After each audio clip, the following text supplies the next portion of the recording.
Assalamualaikum warahmatullahi wabarakatuh. Banyak orang yang meremehkan dan memandang sebelah mata tukang ojek. Tapi saya santai saja, karena hidup ini memang tidak pernah lepas dari komentar orang lain. Karena menurut saya, apapun pekerjaan dan profesi kita di dunia ini adalah mulia selama pekerjaan itu halal, dan termasuk sebagai tukang ojek. Menurut saya, ojek adalah pekerjaan yang membuat kita menjadi lebih tenang, santai, bebas, dan leluasa. Karena pekerjaan ini bisa mengatur waktu kita sendiri, dan bukan kita yang diatur-atur. Ada yang mengatakan hidupnya kurang beruntung karena jadi tukang ojek. Justru, menurut saya, jadi tukang ojek adalah keberuntungan yang luar biasa. Karena profesi ini mampu memanage waktu kita sendiri, terutama waktu untuk beribadah kepada Allah Subhanahu wa Ta'ala. Ketika menjelang waktu sholat, kita bisa mematikan aplikasi dulu untuk menjalankan kewajiban sholat tepat waktu dan bahkan berjamaah di masjid. Kalau pekerjaan yang lain, saya rasa belum tentu bisa.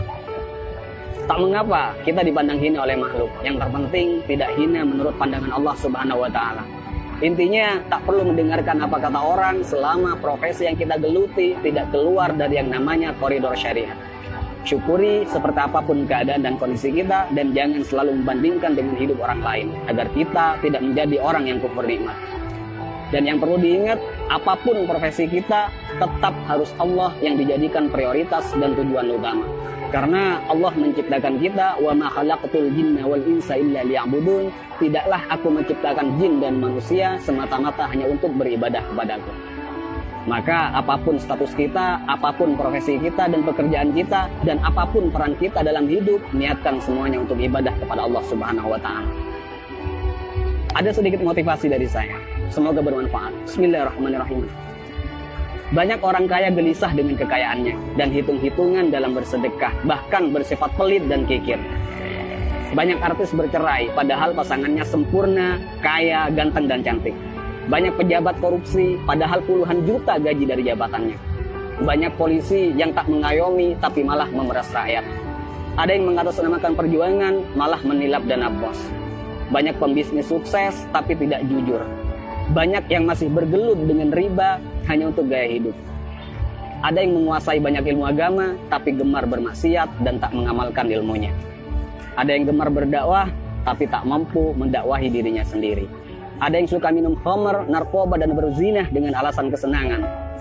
Ada yang sudah berkeluarga dan bahkan punya anak merasa kurang tentram, seolah jauh dari kata sakinah, mawaddah, warahmah. Ada atasan yang suka menyunat uang bawahannya.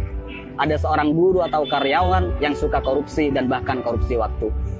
Ada yang punya proyek dan tidak jujur dengan proyeknya.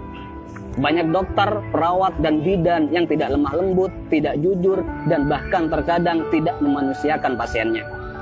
Ada yang sibuk mencari dunia sampai lupa pada Tuhannya dan lalai dalam sholatnya. Dan masih banyak lagi kasus-kasus yang tidak bisa saya sebutkan semuanya. Mari kita berpikir, kenapa mereka demikian? Karena dalam hidupnya bukan Allah yang mereka jadikan prioritas dan tujuan utama.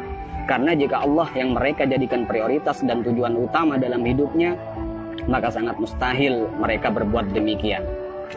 Wa may yuhajir fi sabilillah yajid fil ardi muraghaman katsiran wa sa'a. Ayo kita berhijrah.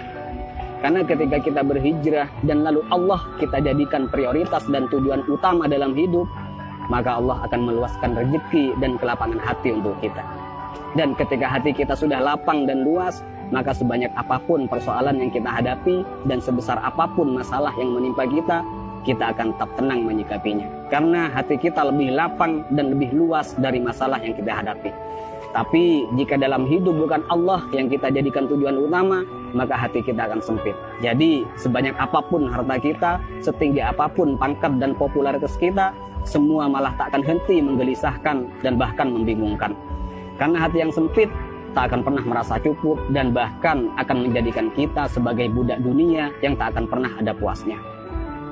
Jadi sekali lagi buat teman-teman, tak usah malu apapun profesi dan pekerjaan kita. Selama itu halal, semua adalah pekerjaan yang mulia. Dan yang terpenting, apapun profesi kita, apapun pekerjaan kita, dan apapun peran kita dalam kehidupan, niatkan semuanya untuk ibadah dan jadikan Allah sebagai prioritas dan tujuan utama. Dan jika kita galau, gelisah, sedih, gundah gulana, hati tidak tenang, maka perlu kita cek. Pasti ada kesalahan dan maksiat yang kita lakukan. Dan sudah pasti kita meletakkan dunia di atas Tuhan. Dan juga saya pastikan hubungan kita dan Allah sudah tak lagi mesra. Jadi kesimpulannya, tolak ukur ketenangan dan kebahagiaan bukanlah kekayaan, bukan jabatan, dan bukan popularitas. Tapi tolak ukur ketenangan dan kebahagiaan adalah tergantung di mana letak Allah di hati kita. Assalamualaikum warahmatullahi wabarakatuh.